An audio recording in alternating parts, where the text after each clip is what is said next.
We have a really great match here between China and Colombia. We have Ziliang and we have Juan Naar. Both of these players really in that do or die position here. Colombia fighting for that tie while China's trying to secure the win. So this is that last real, the last match of them for this week. But I love looking at all the teams on these two, that all the, teams that all these two teams are running. There's a lot of variation here. I'm seeing a lot of Zacian, but, a little bit of Groudon, some Yveltal at the very bottom right from David Davila. So it's going to be interesting to see exactly what these two bring. I know I have the sneak peek, so I know what they're running, and it's definitely going to be a little bit wild, but should, I think, be really interesting to say the least. Yeah, and I think this is the point of all the kind of pool stages that I get really excited about is when you're down to that last match, and particularly when you're in a situation where it's like, are we going to draw or are we going to win? And it really does kind of up the stakes, I suppose, for what to play for here. And that kind of extra pressure. And obviously, you're not just playing for yourself, you're playing for your team, for your country. And it's a lot of pressure to handle for these players. I'm certainly glad to be this side of the desk, I can tell you that. But I love looking at some of the choices that we've got here. A few ones that really stand out to me is Mienshao. It's a Pokemon that I think has been super underrated coming into this format, having the inner focus ability, being able to stop taking any intimidates, not being able to be fake outed, I think is really critical, particularly now we don't have Dynamax anymore. It is like the return of the fake out Pokemon. We're seeing Rillaboom and Incineroar everywhere. So having a Pokemon that runs in a focus, I think, is really critical. And then I spy a Ditto. There is a little Ditto sneaking in there, and I feel like I've also seen a sneak peek of one to come. Ditto, I think, is one of my favorite Pokemon that is really coming back in Series 10. I loved it in Ultra Series. I had a lot of interesting success with Ditto in Ultra Series, mainly just because I got lucky on my switch-ins with that transformability. I think one that I also spy in here that I've loved in Series 10 is Araquanid. And Araquanid, I think, again, is one Pokemon that's a little bit underrated. It's great in a Kyogre matchup. It can take those water spouts. It's got the wide guard. Lunge has been really good, just a really strong bug-type move. So I'm interested, I'm interested to see what these two run because it looks like a lot of creative team building on both of these teams. Juan, though, like we saw, he's running the Xerneas, Entei, Rillaboom, Jinx, which is my really interesting pick here, Stakataka, and Torkoal. Yeah, I like the modes that are going on here on Juan's team. You've got kind of those slower, bulkier Pokemon, such as the Torkoal and Stakataka, both known for always having, really good defensive stats. And obviously, if the trainers want to invest in those as well, then they can really become tanks out there on the battlefield. And in Trick Room, it certainly can be quite formidable to try and stop them, particularly if that Torkoal does have like a boosting ability, not ability item like Choice Specs or Charcoal or something. It can deal out some real big devastation in the Sunshine using its drought ability. But then on the flip side, for one side, you've got the Xerneas on there as well, a Pokemon that loves that speed, setting up a Geomancy, getting that +2 speed boost, and then sort of steamrolling through teams. And it's got some great supportive Pokemon next to it in the form of, you've got the Entei, you've got the Jinx, and the Rillaboom. And Jinx, we know, likes to put a lot of Pokemon to sleep. Rillaboom can just be incredibly disruptive with that fake out, and it's always switching in and out of the battlefield, bringing that grassy glide in the grassy terrain for that priority damage, and you turning in and out of there can be really beneficial. And Entei as well, being able to kind of go for snarls, have inner focus and everything as well, I think can be really critical. Yeah, and Jinx providing another fake out user, not having that Incineroar on the team really for that second fake out that we've seen a lot of players run. So I think fake out Jinx is going to be interesting, something that could possibly work well in a slower mode like we see with that Stakataka and that Torkoal here. Gonna have to see exactly if he brings it. I sure hope he does. Ziliang, though, has a great team with Zacian, Incineroar, Rillaboom, Latias, Urshifu, and Ditto, like you said. So two really cool picks on this team, too. Yeah, I love this. The Ditto is amazing. It can literally be any Pokemon it wants to be. And particularly when you know that there is a Xerneas on the opposing team as well, if you can get your Ditto in and catch a Geomancy Xerneas and get one of your very own, it can be amazing. Particularly if, the Ditto can run like a variety of items, right? If it's holding something like a Choice Scarf, it comes in, gets the Geomancy boost, then you're going to be the faster Xerneas. That can give you such an advantage. At the same time, we see a lot of Ditto running things like Quick Claw or Life Orb as well, that again can give you that offensive pressure or speed pressure, I suppose, in a battle as well. So really interesting to see that Pokemon. But the other one that I cannot wait to see in battle is the Latias, a Pokemon that I think we don't get to see enough of in the video game series at all. We haven't really seen much of it since it's lost its Mega Evolution so long ago, and it was such a fun Pokemon to see way back in the day. One of those Pokemon that I think I've always loved. I'm a Gen 3 favorite, like through and through. So that's definitely one of the Pokemon that I've always, held very close to my heart, even when it got that Mega Evolution and that was so popular. way back in 2016, I believe it was. Yeah, so long ago. Yeah, an age ago. An age ago. 5 years. I don't like to think about it. I really don't. Oh, well, let's think kind of to the modern day then, I suppose, in Series 10. You can see the matchup directly here. Moves being locked in very, very quickly.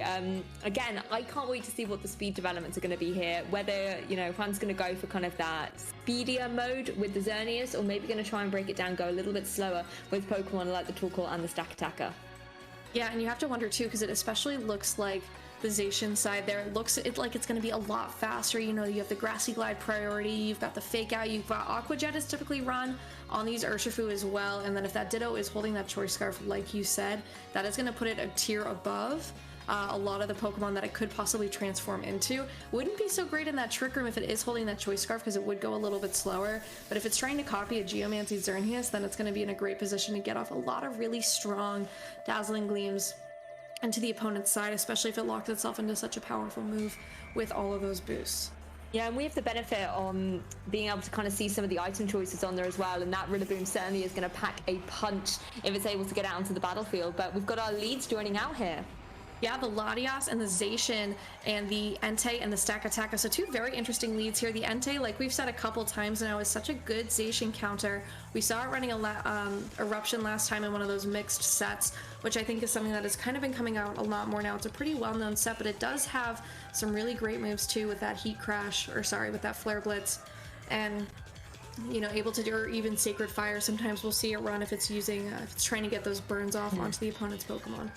Well, Juan able to apply a lot of pressure here straight away with that Scarf Entei, going to be able to apply a lot of pressure to the opposing Zacian, just try and remove that restricted as early as possible, because it can deal some kind of decent damage to the opposing Stakataka. If it is running something like Sacred Sword, we have seen that move drop off in favor of things like Substitute and things like that, but if it has made its way back into the fray, then that's something Stakataka has to worry about. On the opposing side, though, for Hay, it could be a really nice opportunity to try and do what you can to prevent some kind of Trick Room, but Entei just going to go straight for the Fire-type move. They think it was the Overheat going down into the Zacian.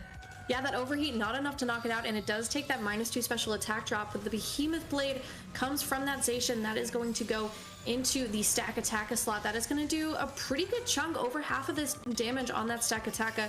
The Reflect coming out from the Latias here, so putting up some screens, not wanting to take a lot more physical damage, but we did see that Overheat, which is a special move, so interesting to see. Trick Room comes out for the Stakataka, going to completely switch the speeds here. So I think I love the fact that it revealed that it was a special Entei before a physical Reflect.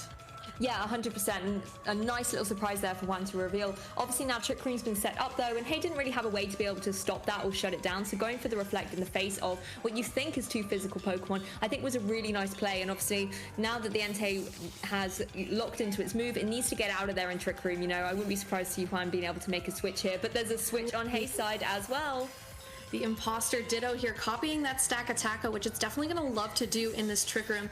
Entei swapping out here, like you said, not going to want to stick around too long. Torkoal, though, a great Trick Room Pokemon, going to set that Sun, something that Entei might like to take advantage of later, but, you know, maybe getting something off like an Eruption. Stakataka on one side goes for the Gyro Ball into the Latias. That is going to do just under half. The Light Screen now coming out, getting that special defense boost on both of the Pokemon on Hay's side of the field. Yeah, the bulk of that Latias really paying off there, able to really easily take that Gyro Ball and set up another green. Now you've got the Light Screen and Reflect in play on Hay's side, so really kind of boosting up the defenses. Having that supportive role from the Latias is certainly going to be helpful, and I think bringing in the Stakataka, particularly when there's a Torkoal on the field, you can maybe try and hit it with some Rock Slides and things like that, is, you know, slightly advantageous, but the awkward thing here is the Torkoal can deal some really, really big damage, and we don't know what the item on that Ditto is yet. Depending if it is something like a Life Orb, it will be able to deal out some good damage. The Stakataka on Juan's side going first, though. Yeah, that Gyro Ball again into the Latias. The Stone Edge here from Hay's side, so that could, like you said, be that Scarf. It did go slower than the other Stakataka. Earth Power from the Torkoal into the opposing Stakataka does a great amount of damage, and the Psychic from the Latias into Juan's Stakataka does just a little bit of chip. Not very effective here. Definitely something that I think Hay's item, we didn't see any Life Orb there. It could be something like you said. I think it is that Choice Scarf. It is going to make it go a little slower, so now Juan knows that he can get some really strong moves off before that Stakataka moves. Yeah, it's going to be interesting to see what the item is. It could possibly as well be something like the Quick Claw, or it could be even something like the Focus Sash as well, just to stop it, you know, maybe taking a super effective hit upon a switch in. It is yet to be determined, but I really like seeing the Earth Power there coming out from the opposing, on the Torkoal into the opposing stack attacker. Certainly does leave stack attacker that little bit more vulnerable. But I think, again, the interesting thing with using Ditto is you suddenly get a lot of move information as well, and for Juan as well, he's going to know exactly the capabilities of the opposing stack attacker, as long as it's not locked into anything. Yeah, the Latias switches out here. Torkoal goes for a Protect, though. The Urshifu coming in on Hayes' side, so I think that's going to be interesting, especially with the Sun up. Stone Edge goes into that protected Torkoal slot, so I'm not going to be taking any damage. A reversal of the Trick Room, though, which I think is really interesting here. Gonna make it so that Hay is a little bit faster, of course, with both the Pokemon on his side. Wondering exactly what Juan's plan is. Yeah, I mean, that would have been really nice if the Latias had stayed here on the field, because you can see the stack attackers were moving before the Torkoal in that Trick Room environment. Torkoal having the Earth Power, it would now allow Juan the opportunity to just be able to pick up the KO against that opposing stack attacker. We saw how much damage the Earth Power did first of all, but a really nice switch by Hay, bringing in the Urshifu there as well. Now that Trick Room has been reversed, it really puts that Urshifu in a formidable position. It could kind of, I guess, pick which target it wants to go down into, whether it wants to go for kind of a fighting type move into that stack attacker, just remove it from play, or try and target down that Torkoal as well. It really does come down to which Pokemon Hay thinks is the biggest threat to the rest of his team. Yeah, and maybe even gonna have to worry about stalling that Sun out too. That Torkoal, though, does disappear. Xerneas coming in. Xerneas, I think, is a great choice here to keep in the back. Getting a possible Geomancy up now that that Trick Room is down. Urshifu actually, the Stack Attacker, the Ditto swaps out, brings in that Latias on his side. Surging Strikes from the Urshifu. If this targets into that Torkoal slot, that's going to be a great amount of damage. Even with the Sun up still onto that Xerneas, it does actually tackle that Xerneas here. Not as much damage as I thought, so maybe it is not something like Bandit. It could maybe be and Focus Sash like you spoke about earlier. Stack Attack going for a Stone Edge into the Urshifu slot. That does just a little bit of damage, not very effective against that Urshifu. Yeah, not a lot of damage coming around here. You can really see kind of the Sun paying off as well from reducing those water type attacks, and possibly as well the Xerneas has some defensive bulk invested into it by its trainer. Of course, this is a great situation here for Xerneas if it wants to get a cheeky Geomancy up, because you're facing down against two Pokemon that you can deal some amazing fairy type damage to in the form of the Latias and the Urshifu as well. So if you're here, you really need to think of a way to try and stop this Xerneas in its tracks, either by stopping a Geomancy or trying to pick up a solid KO against it. But you know, with the Sun up, really reducing those water type moves from the Urshifu, and you know, Xerneas not really wondered too much by any particular fighting type moves, it does put Juan and Hay into a little bit of a predicament as well. With that Latias, we've seen it be predominantly supportive.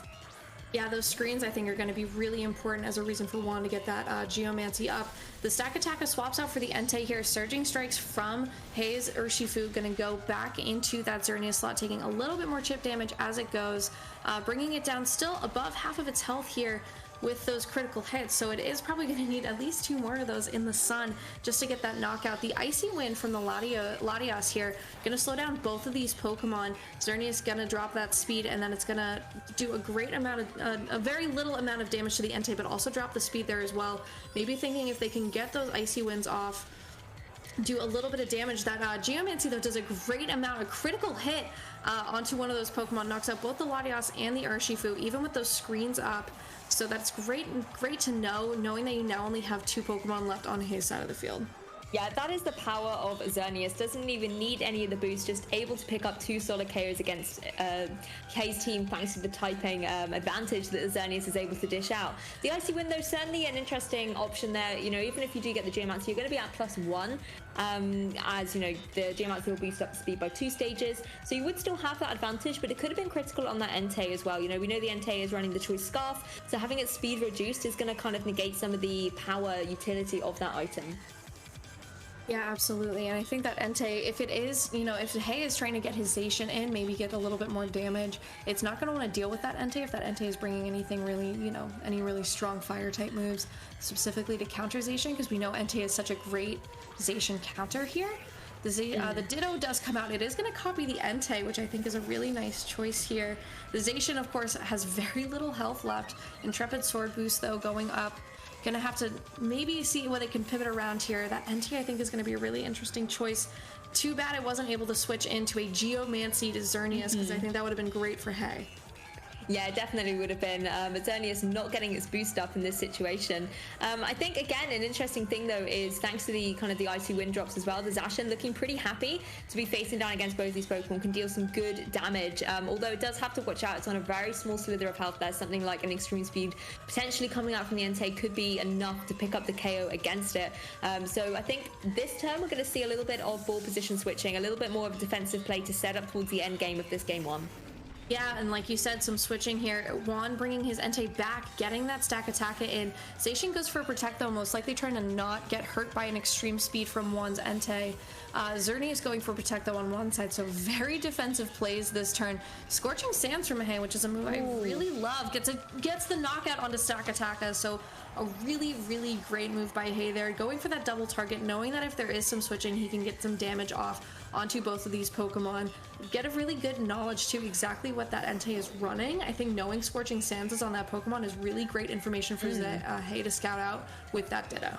Yeah, it definitely is, and Scorching Sands certainly does pose a problem to Juan when you've got an Entei and a Torkoal as your sort of 2 out of your 3 remaining Pokemon. Zacian as well, obviously able to apply a lot of pressure to the opposing Xerneas. So if Zacian is able to survive anything, this Entei is able to throw at it before the Zacian is able to attack. We've got the Entei back on the field now. You know, that Icy Wind drop has been reset, so its Choice Scarf will be kind of intact, I suppose. And it has just gone for Protect as well, so unless Hay wants to kind of risk going for the double, it could be interesting. But no, we're just going to see a forfeit locked in. Yeah, so that is going to be the forfeit from Hay's side. So a really, really great positioning end game there by Juan. I would have loved to have seen that Scorching Sands go out into a Geomancy, get that burn because of the stat changes. Obviously something we didn't get to see with that new move from Gen 8, but I still think, Xerneas is still so dominant. I know Zacian is one of the most popular Pokemon in the format, right behind Rillaboom, Incineroar, and Urshifu right now. But I think Zacian, paired with that Entei, it's such a great core that not everybody would have thought about maybe 6 months ago.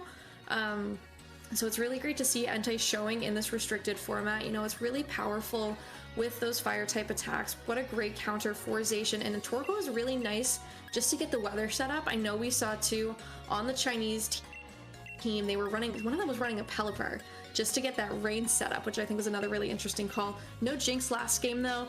Not gonna say that I'm too disappointed because I think that's the right call for Juan to make by not bringing it. Yeah, true. Jinx doesn't really see a purpose here at the moment, but I think, like you were mentioning with the Entei, it's been a really great Pokemon choice to come into Season 10, and I think as well we've got to credit the Ditto there, just for being able to come in, copy the Entei, and just provide that additional support to try and protect the Zacian, and also Ditto able to help reveal some information. This is a closed team sheet format tournament, so just being able to kind of gauge all the extra information you can about the opposing side's Pokemon by using that Ditto to obviously copy the moves and then scout the information from, your console, I think is a really nice sort of tech that Ditto is allowed to offer its trainer.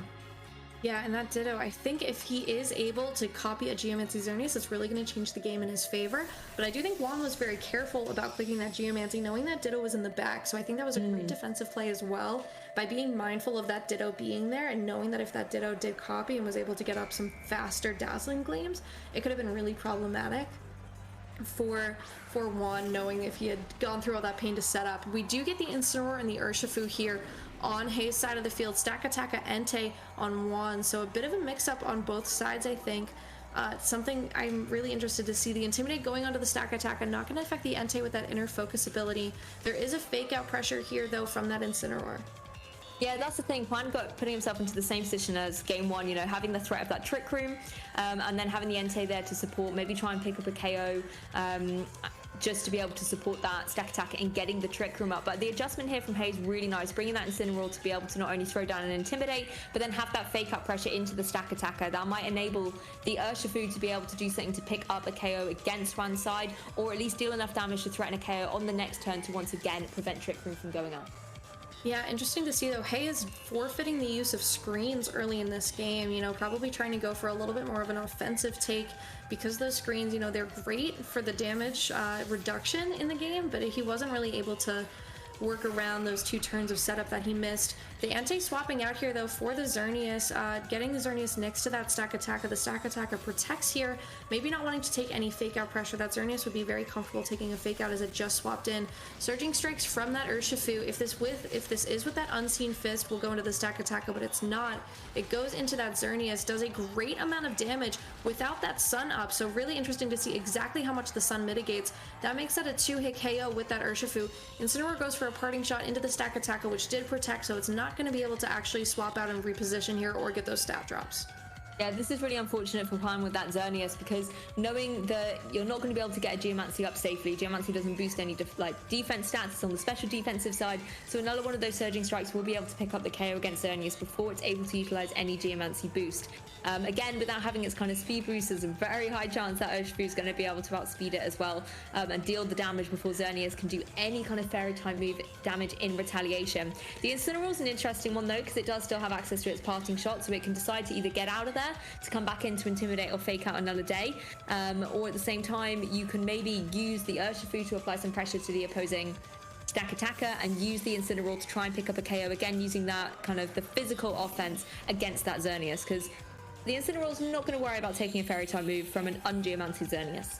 Yeah, that stack attacker does switch out though. Torkoal bringing in the Drow, which makes a lot of sense here. Not going to want to lose that Xerneas to another Surging Strikes. No Protector from the Xerneas either, so that Drought is going to mitigate the damage from that Surging Strikes into the Xerneas. Will allow it to live another day. Maybe try and get that Geomancy up here or do some more damage just by having that extra boost. It does go for a Dazzling Gleam here. No Geomancy. Maybe still mindful of the Ditto in the back. Does get rid of the Urshifu on Hayes' side. You know, that Pokemon that was really bothersome to that Xerneas, but the Incineroar goes for that parting shot, which does land, does drop that special attack, which is going to be important for Hay, bringing in a couple new Pokemon for him to reposition.